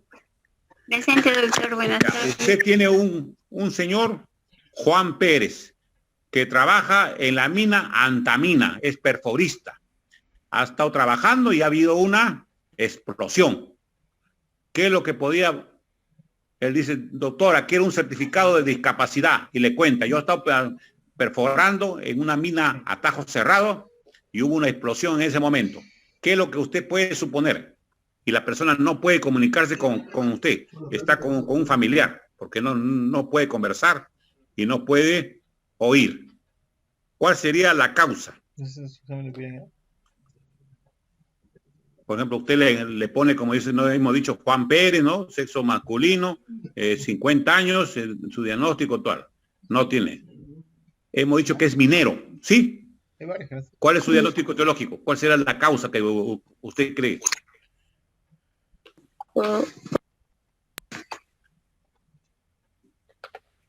La causa sería, por ejemplo, que existe un accidente laboral, ¿no? Ha sido una explosión, ¿no? Ha explosionado, ¿no? Él no está diciendo que señorita estaba trabajando y justo hubo una explosión en ese momento, ¿no? ¿Sí? Entonces la causa sería accidente laboral, puede poner acá. Y también hay su CIE 10. Usted va al CIE 10 y dice accidente laboral. ¿Cuál sería el daño? Por ejemplo, sería un daño auditivo, ¿no? Daño auditivo, por ejemplo, puede ser una perforación timpánica, ¿no? ¿Sí? Y eso también tiene CIE 10. Entonces, así se va haciendo, primero, como digo, el diagnóstico etiológico, ¿no? Por ejemplo, hace años yo, como soy traumatólogo, vino un paciente que me dijo, doctor, por favor, póngame acá en este caso que soy accidente, atropello en vía rápida. ¿Por qué? Se había tenido una fractura que había ido en mala con una pseudoartrosis que se lo operó, varias veces se lo operaba. Entonces acá le pusimos una secuela de fractura de tibia, por ejemplo. Y el diagnóstico etiológico era atropello en vía de alta velocidad. ¿Por qué? Porque él estaba haciendo juicio a provías. Imagínense, con este diagnóstico etiológico, a él le valía mucho. Porque a raíz de esta causa generó este daño, ¿no? Esta lesión o secuela. Y es por eso muy importante saber qué es lo que ha causado, ¿no? Esto. Imagínense, si yo no le ponía ese atropello, el señor no podía cobrar había habido una indemnización, etcétera.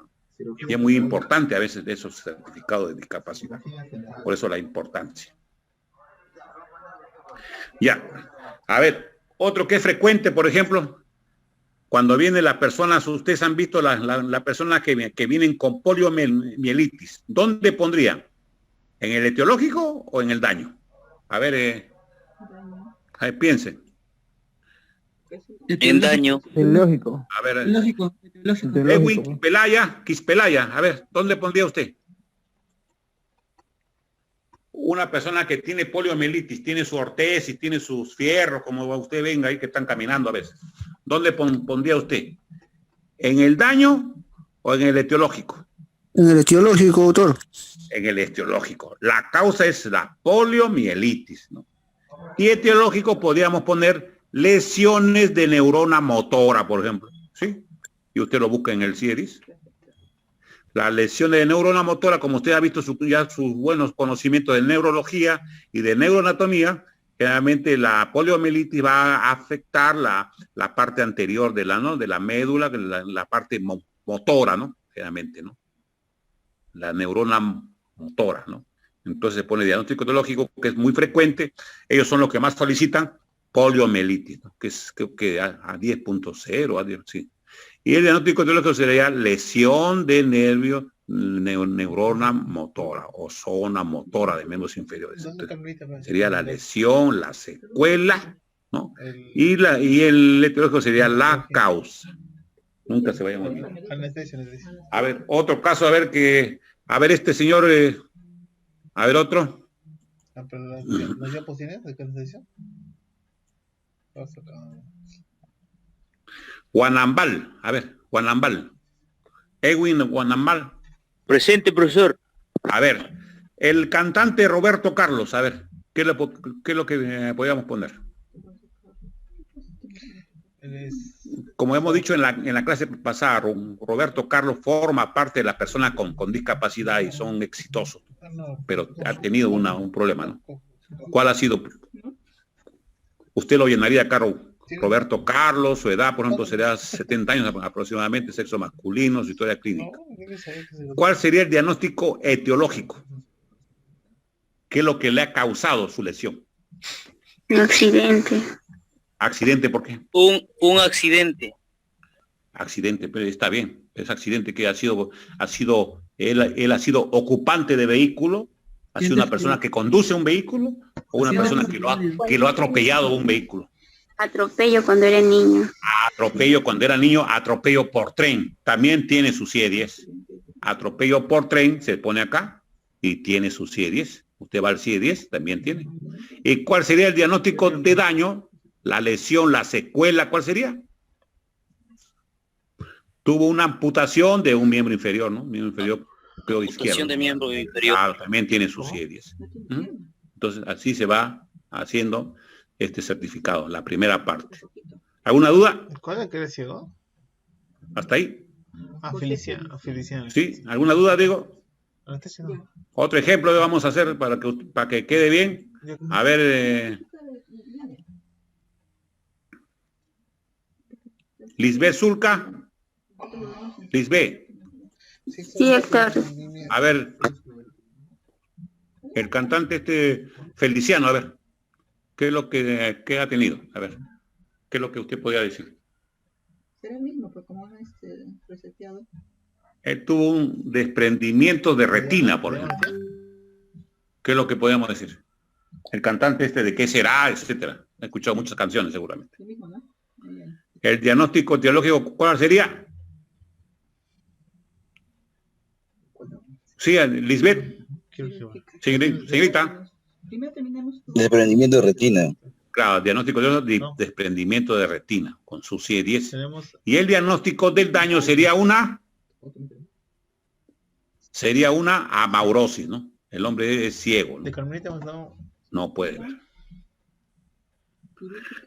A ver, otro. Hay uno que tuvo otoesclerosis, y que fue un gran concertista. Dani Asenjo, Beethoven, a ver cómo podíamos llenar su certificado de discapacidad. Beethoven, ¿qué es lo que tuvo? ¿Cómo se llama?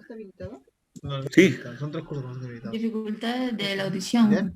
Ya, dificultad de audición, ¿no? Pero usted estamos haciendo, somos médicos, no somos técnicos. Acá diagnóstico, hemos dicho que tenía una otoesclerosis, la causa. Un problema degenerativo a nivel del oído. Diagnóstico etiológico, otoesclerosis. Y diagnóstico del daño, podemos poner hipoacusia neurosensorial bilateral severa, o podemos poner, por ejemplo, sordera, ¿no? También, ya se quiere poner. Sordera súbita, por ejemplo. También tiene su CIE-10. ¿Entienden? Entonces, el CIE-10, nunca se olviden, el daño es la lesión, secuela, y el etiológico es la causa, ¿no? Ya vamos a seguir entonces con el diabético, con Magali Medina, ¿no? Seguimos, que es lo más frecuente a veces. Hemos dicho que tiene acá diabetes mellitus, ¿no? E10, tiene una amputación de miembro inferior, ¿no? Ya. Ahora, en esta parte vamos a ir desarrollando, acá están los siete criterios, ¿no? Cuando es discapacidad de la conducta, cuando es de la comunicación, cuando es del cuidado personal, cuando es la locomoción, la disposición corporal y la destreza y la situación. Son 7 parámetros, eso vamos a irlo desmenuzando en el siguiente acá. Ya lo subió ya, aguanta, ya lo subió Doctor, ahí de comunicación puede ser una lesión en el área de Broca, ¿no?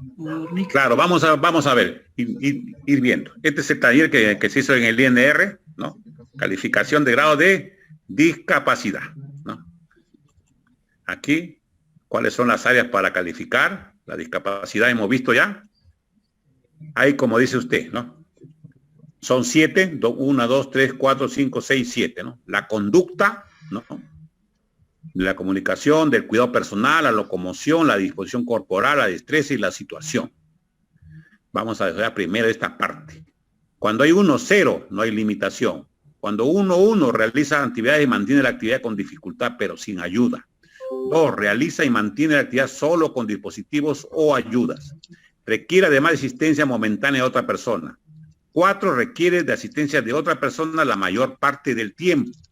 El 5, actividad imposible de llevar a cabo sin el apoyo de una persona. Y el 6, la actividad no se puede realizar o mantener con asistencia personal. Para eso hay que desarrollar cada uno de estos criterios de discapacidad, cada uno de estos parámetros, como dicen ustedes.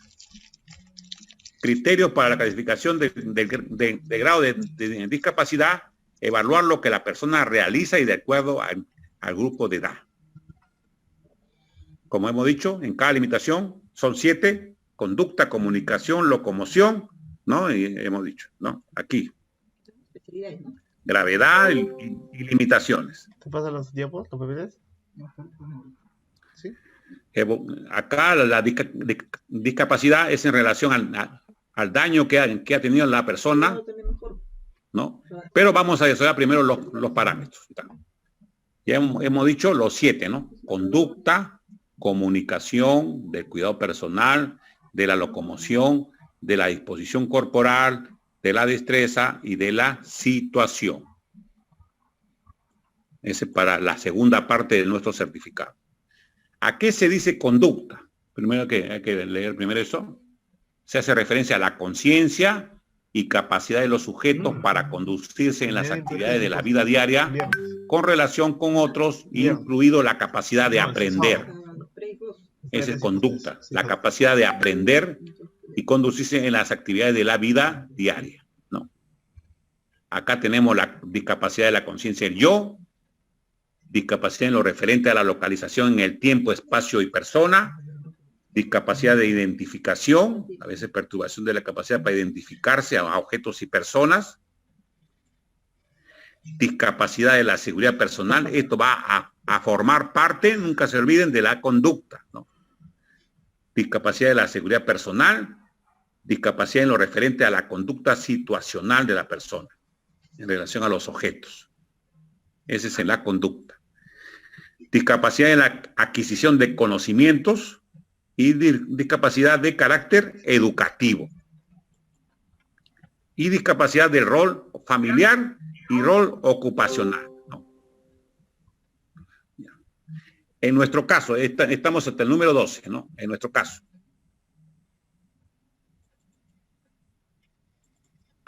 En nuestro caso, la conducta. Esta persona es diabética, ¿no? Sabemos que es diabética, ¿sí? Es diabética. Hemos dicho que la conducta tiene que ver con la capacidad de realizar un aprendizaje. Por ejemplo, ¿tiene que ver algo con su aspecto mental esto? No, no. ¿Qué le pondríamos, por ejemplo, a esta persona? Le pondríamos sin limitación, realiza y mantiene la actividad con dificultad pero sin ayuda, realiza y mantiene la actividad solo con dispositivo o ayuda. ¿Qué le pondríamos en la conducta? Esta persona es diabética y ha perdido una pierna. ¿Tiene algún problema en la conducta? A ver, ¿tiene o no? No tiene problemas. A ver, Analí, Gamarra, a ver, ¿qué le pondría a usted? En la conducta, no. No, claro. La disposición corporal.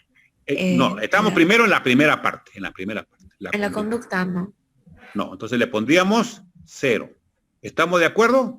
Porque esta persona es diabética, no tiene una pierna, pero esta persona puede aprender, ¿no? Sí. Esta persona está orientada en tiempo, espacio y persona, ¿sí o no? Por ejemplo, usted le pregunta, ¿quién soy yo? Yo soy el doctor o la doctora, ¿no? ¿En qué tiempo estamos? Por ejemplo, estamos en agosto. ¿Quién es la persona que le está, no? ¿En qué lugar estamos?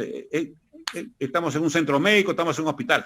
Entonces, esta persona está orientada y por lo tanto le pondríamos 0, ¿no? No tiene ningún problema, por ejemplo. Por ejemplo, Andrea Bocelli, ¿qué le pondríamos? Él canta apropiadamente, claro que tiene su glaucoma, ¿no? Tiene su problema de amaurosis, pero él también en la conducta estaría 0, le ponemos, ¿no? ¿Sí? 0. Pero, por ejemplo, encontramos a una persona que tiene trastornos mentales, por ejemplo, este finado que era Poggi, por ejemplo. Ese Poggi a veces tenía problemas, ¿no? De una interacción personal, por ejemplo, le podíamos poner 1, ¿no? Con dificultad, pero sin ayuda, ¿no? Porque estaba a veces medio, como dice, medio trastornado, ¿no? Ya le podíamos poner 1. Pero en nuestro caso, por ejemplo, de este minero que ha tenido una explosión, un accidente laboral, también le podríamos poner 0, la conducta 0, ¿no? Ese es en cuanto a la conducta, ¿no?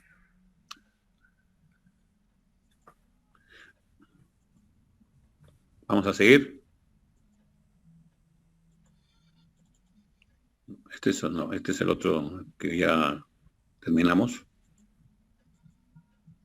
¿Están bien? ¿Sí? ¿Ven? ¿Sí, no? ¿Sí, señores? Sí, doctor. Sí, ven la pantalla. Ya. Entonces, como le digo, nuestro paciente diabético, dice, hace referencia a el primer parámetro, dice discapacidad de la conducta, para conducirse en las actividades de la vida con relación con otros, incluida la capacidad de aprender. Esta persona puede aprender, el diabético, esta persona, el Bocelli también puede aprender, por ejemplo, claro. Doctor, sigue la anterior diapositiva. A ver, ¿acá? No, a ver un ratito. Ahí está bien. Ahí ven, ¿no? ¿Sí? Sí, recién sí.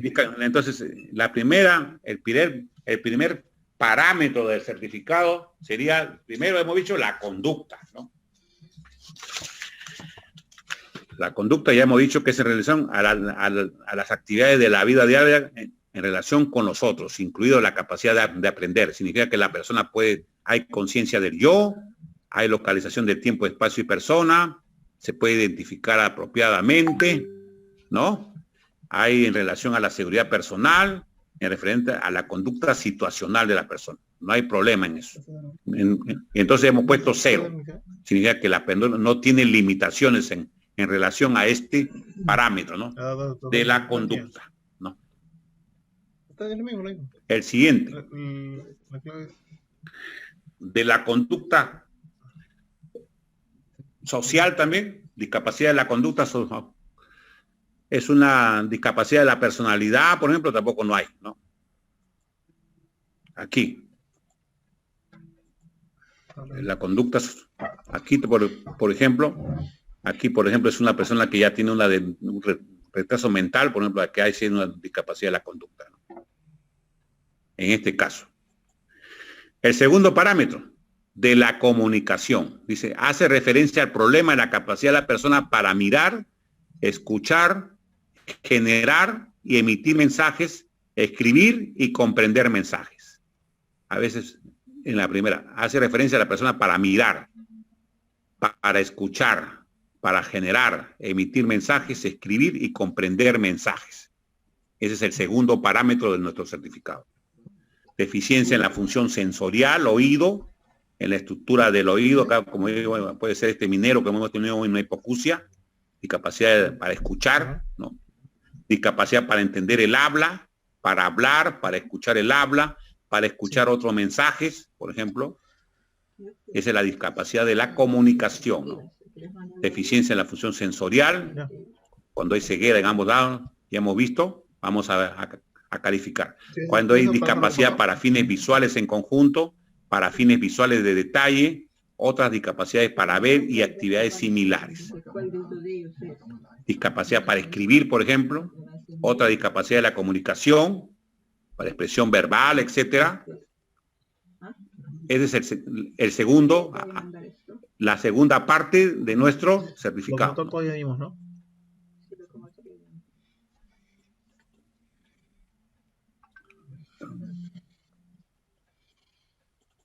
Ya.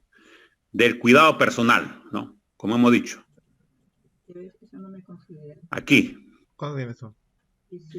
Por ejemplo, este es diabético. La comunicación. Hemos dicho la comunicación. ¿Qué cualidades sería la discapacidad de la comunicación? Sería la capacidad de escuchar, generar, emitir mensajes, escribir. Apaguen el micrófono, por favor. Ya nos vamos a retirar y todavía están llegando a clase. Ya. Entonces, la comunicación, hemos dicho, la capacidad de escuchar, generar, emitir mensajes, escribir y comprender mensajes. El diabético, por ejemplo, apaguen su micrófono, por favor. Apaguen. El diabético, nuestro diabético, ¿qué le podríamos poner? La persona puede conversar, ¿no? Puede escuchar, etcétera, ¿no? ¿Qué le podríamos poner? A ver. Andrea Arango. Andrea Arango. Señorita Andrea. Sí. A ver, ¿qué le podíamos poner?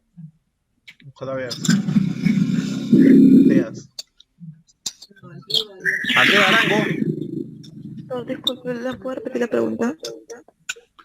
Mira, señora, en el segundo parámetro de la discapacidad de la comunicación, nuestros pacientes diabéticos con amputación, ¿qué le podríamos poner en este puntaje?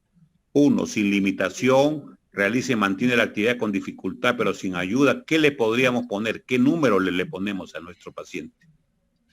Al paciente que está solicitando su certificado de discapacidad. ¿Qué le pondría a usted? ¿Qué número? 0, 6, ¿qué le pondría? Hemos dicho la discapacidad de comunicación, esa hace referencia a problemas de la capacidad de la persona para mirar, escuchar, generar, emitir mensajes, escribir y comprender mensajes. ¿El diabético tendría alguna limitación en este aspecto? ¿Sí? Señorita. Sí, doctor. ¿Quién le pondría aquí? Le pondría el número 6. 6. ¿Que el diabético no puede realizar? ¿Que un diabético no puede conversar? ¿No puede escuchar? Ya. A ver, otro que está más inmiscuido. Creo que usted recién se reintegró a la clase, creo. A ver. Lisbeth Zulca. No tiene limitación, ¿no? Lisbeth Zulca. No tiene limitación, ¿no? Lisbeth.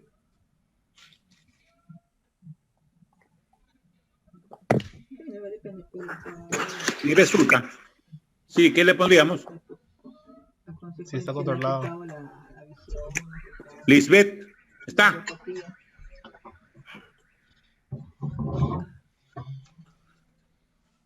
Campos, a ver, Campos, Atayupanqui, a ver, Campos. Doctor, buenas tardes. Le pondría 0, sin limitaciones, porque... Claro, sin limitaciones, claro. Muy bien, 0 le pondré porque es un diabético, pero el diabético puede escuchar, puede generar, puede emitir mensajes, puede escribir, puede comprender mensajes, ¿sí o no? Por ejemplo, pero Andrea Bocelli, ¿cuánto le pondría a usted? Andrea Bocelli, por ejemplo, en la conducta, nosotros le hemos puesto 0, ¿no? Porque él está muy bien, está orientado, tiempo, espacio, persona, ¿no? Él no tiene problemas en el yo, no tiene problemas en ese aspecto. Pero en la comunicación, ¿cuánto le pondríamos? 1, doctor. No, pero a ver, eso sí lo podíamos pensar, ¿ah? Por ejemplo, dice, a ver, leemos. El número 1 dice, realiza y mantiene la actividad con dificultad, pero sin ayuda. Yo le he visto a Andrea Bocelli que tiene siempre su ayuda para subir la escalera, ¿no? Realiza y mantiene la actividad solo con dispositivos o ayuda y requiere además asistencia momentánea a otra persona. Lo más conveniente es poner el número 3. 3. Le pondríamos a comunicación, ¿no? Número 3. 3, Andrea Bocelli. Por ejemplo. Ya. Por ejemplo, a Luis Galarreta. ¿Qué le ponemos a ese congresista? Conducta, por ejemplo, es un vivísimo, es un orientado, sabe más que discute todo, por ejemplo, le pondríamos 0, ¿no? En la comunicación, por ejemplo, dice, él escucha, genera, emite mensajes, escribe y comprende mensajes. Escribe y comprende mensajes. ¿Puede escribir? No. Con dispositivo. Con dispositivo. Sí, entonces le pondríamos número 2, por ejemplo, a Luis Galarreta. Número 2, por ejemplo. Otro, por ejemplo, a Beethoven. ¿Cuándo le podríamos poner? Beethoven ha tenido una autoesclerosis, con una sordera, hipoacusia neurosensorial mixta severa, por ejemplo. ¿Qué le podríamos poner? El 3. El 3. Otra persona generalmente, ¿no? Otra persona. En ese tiempo no había audífonos, creo, le podíamos poner 3. Había otra persona que siempre lo acompañaba, etc. Entonces, como digo, la comunicación, ya hemos dicho, hace referencia a problemas en la capacidad de la persona como mirar y escuchar. Entonces, así vamos a ir desarrollando cada uno de estos, ¿no? Estos parámetros de los certificados, luego ya vamos a valorar la gravedad. A ver, ¿para cuándo quedaríamos para ir avanzando porque nos falta tiempo, tenemos que ir a emergencia también? Doctor, ¿para cuándo podríamos emitir la siguiente clase de este curso que nos falta? 3 horas. Doctor, quisiera más bien preguntarle a todos los compañeros la disponibilidad de ellos, pero se podría manejar según nuestro horario entre miércoles y jueves, preferiblemente de 10 de la mañana para adelante. Pienso yo la disponibilidad de todos los compañeros. Sería cuestión de quedar con ellos también. Miércoles o jueves. Ya podríamos poner miércoles, pero miércoles ¿a qué hora puede ser? Porque también a veces miércoles puede ser, por ejemplo, de 11 a 1. 11 a 1 podemos ser.